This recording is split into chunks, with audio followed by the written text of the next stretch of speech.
ડૉક્ટરે આરવ સામે જોઈને કહ્યું, તમારી પત્નીને સિવિયર હાઇપોથર્મિયા થઈ ગયો છે.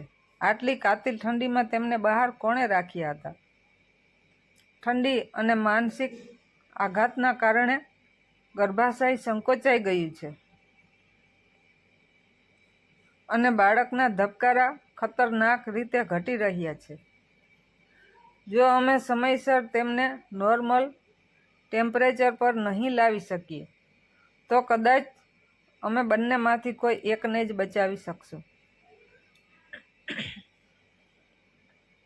આ સાંભળતા જ આરવના પગ નીચેથી જમીન સરકી ગઈ. ડૉક્ટરે આગળ કહ્યું, આ કોઈ અકસ્માત નથી.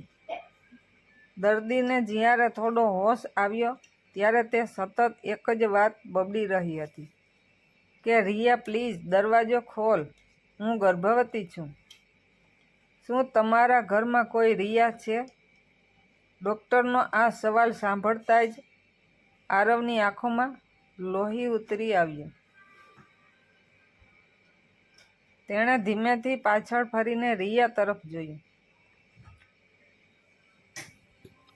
રિયાનો ચહેરો સફેદ પૂણી જેવો થઈ ગયો હતો. તે ધ્રુજવા લાગી. ભાઈ, મેં તો બસ એમ મજાક કરી હતી. મને નહોતી ખબર કે સન્નાટાને ચીરતો એક અવાજ. આરવે આગળ વધીને રિયાના ગાલ પર એક જોરદાર લાફો ઝીકી દીધો. અવાજ એટલો તીવ્ર હતો કે આખો પરિવાર શતબંધ થઈ ગયો. જે આરવ આજ સુધી પોતાની બહેનની દરેક ખોટી વાત પર મૌન રહેતો હતો, આજે તેનું મૌન જ્વાળામુખી બનીને ફાટ્યું. મજાક એક ગર્ભવતી સ્ત્રીને જાન્યુઆરીની ઠંડીમાં બાલ્કનીમાં બંધ કરી દેવી, એ તારા માટે મજાક છે? આરવનો અવાજ આખી હોસ્પિટલમાં ગુંજી રહ્યો હતો. તેની માતા વચ્ચે પડ્યા. આરવ, તું તારી બહેન પર હાથ કેમ ઉપાડે છે? નાદાનીમાં ભૂલ થઈ ગઈ, બસ કરો માં. આરવે પોતાની માતાને પણ રોકી દીધી. આપણા લાડે જ આને એક રાક્ષસ બનાવી દીધી છે. આજ સુધી આણે નાયરાનું જેટલું અપમાન કર્યું, મેં એમ વિચારીને ચલાવી લીધું કે નાની છે, સમજી જશે. પણ આજે આણે મારી પત્ની અને મારા બાળકની હત્યા કરવાનો પ્રયાસ કર્યો છે. આરવે રિયા સામે આંગળી ચીંધીને સ્પષ્ટ શબ્દોમાં કહ્યું, જો મારી નાયરા કે મારા બાળકને કંઈ પણ થયું ને તો હું તને જેલના સળિયા પાછળ ધકેલી દઈશ. અને હા, આજથી મારો તારી સાથે કે એવા કોઈ પણ સંબંધ સાથે કોઈ નાતો નથી જે મારી પત્નીનું સન્માન ન કરી શકે. અત્યારે જ મારી નજર સામેથી ચાલ્યા જાઓ બધા. આરવના આ રૌદ્ર સ્વરૂપ સામે બોલવાની કોઈની હિંમત નહોતી. રિયા અને તેના માતા પિતા અપમાનિત થઈને ત્યાંથી જતા રહ્યા.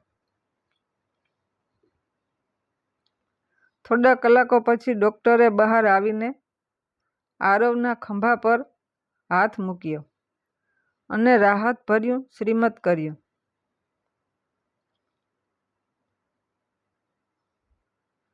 તમારી પત્ની અને બાળક બંને હવે ખતરાની બહાર છે. તમે તેમને મળી શકો છો.